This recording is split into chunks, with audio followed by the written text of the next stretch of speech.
एक मनुष्य के 2 पुत्र थे।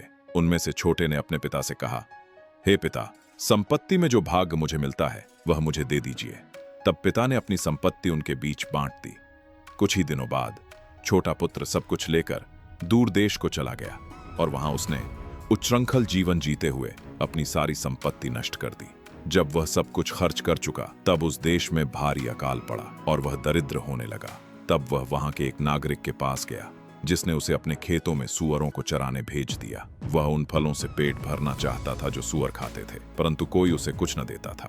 तब वह अपने होश में आया और कहने लगा, मेरे पिता के कितने ही मजदूरों के पास रोटी बहुतायत से है और मैं यहाँ भूखा मर रहा हूँ। मैं उठकर अपने पिता के पास जाऊंगा और उनसे कहूंगा, हे पिता, मैंने स्वर्ग के विरुद्ध और आपके सामने पाप किया है और अब मैं आपका पुत्र कहलाने के योग्य नहीं रहा। मुझे अपने मजदूरों में से एक के समान रख लीजिए।